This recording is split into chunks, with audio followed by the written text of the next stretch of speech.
বিসমিল্লাহির রহমানির রহিম নাহমাদুহু ওয়া নুসাল্লি আলা রাসূলিল কারীম আম্মা বাদ। ঈমানের 70-এর অধিক শাখা রয়েছে। সেই সমস্ত শাখার মধ্যে থেকে 10টি শাখার কথা এখন উল্লেখ করব। যেমন কসমের কাফারা আদায় করা, একটু হলে বেশি বেশি কসম করা থেকে নিষেধ করা হয়েছে। বাকি যদি কেউ কসম করে, কসম করার পরে যদি সে কসমটাকে ভঙ্গ করে ফেলে, কসমটা রক্ষা করতে না পারে, তখন শরীয়তের নির্দেশ হলো তার কসমের কাফারা দিতে হবে। কাফারা হিসাবে 10 জন মিসকিনকে খাবার খাওয়ানো অথবা 10 জন মিসকিনকে পোশাক পরিধান করানো, এভাবে কাফারা আদায় করা। তারপর নামাজে সতর ডাকিয়ে রাখা বা নামাজের বাহিরেও সতর ডাকিয়ে রাখা।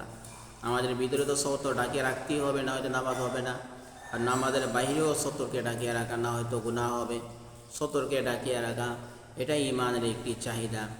তারপর কুরবানি করা, যে কুরবানি কয়েকদিনের ভিতরে আমাদের গিয়েছে, সামর্থ্যবান ব্যক্তি যারা রয়েছেন তারা কুরবানি দিবে, কুরবানি করা ওয়াজিব।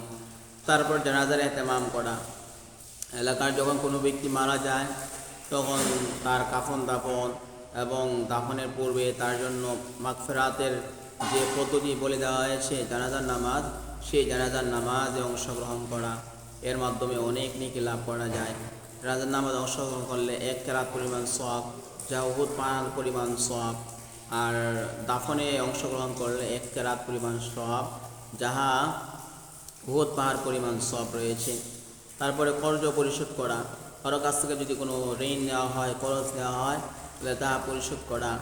লেনদেন শরীয়ত মোতাবেক করা, শরীয়তে যে নির্দেশ দিয়েছে যেভাবে করার কথা বলা হয়েছে সেইভাবে লেনদেন করা, শরীয়তের বাইরে লেনদেন না করা।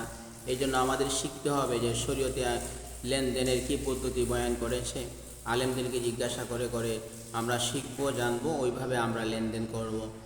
যেমন উদাহরণস্বরূপ, যখন আমি একটা দোকান থেকে বাকি নিলাম, তখন আমার বলা উচিত অমুক তারিখে আমি তাহা দিয়ে দিব। এই তারিখটা নির্ধারণ করাটা জরুরি।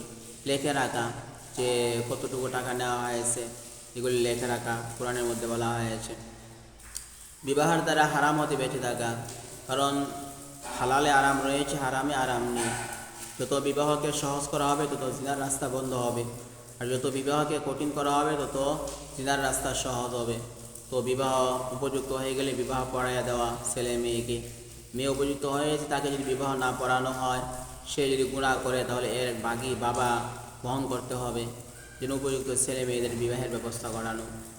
এবং নবী সাল্লাল্লাহু আলাইহি ওয়াসাল্লাম বিশেষভাবে নির্দেশ দিয়েছেন, ইয়া মা'শারাশ শাবাব মান ইসতাতা মিনকুমুল বা'তা ফালিয়াতাযাওয়াজ, হে যুবকের দল, যখন তোমরা সামর্থ্য রাখো তখন তোমরা বিবাহ করে নাও।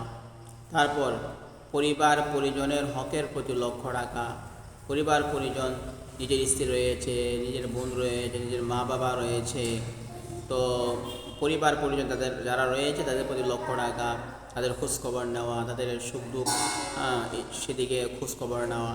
মা বাবার সঙ্গে সদ্ব্যবহার করা, তাদের সাথে দুর্ব্যবহার করা যাবে না, কটু কথা তাদেরকে বলা যাবে না, তাদের হক আদায় করা। তাদের মাধ্যমে আমরা দুনিয়াতে আসছি, সেই হিসাবে মা বাবার সাথে ভালো ব্যবহার করা। সন্তান সন্ততির সুশিক্ষার ব্যবস্থা করা, এমন না সন্তান দুনিয়াতে আসছে আর আমার কোনো হক নাই, আমার কোনো দায়িত্ব নাই, না, সন্তানকে সুশিক্ষা দেওয়া মা বাবার দায়িত্ব।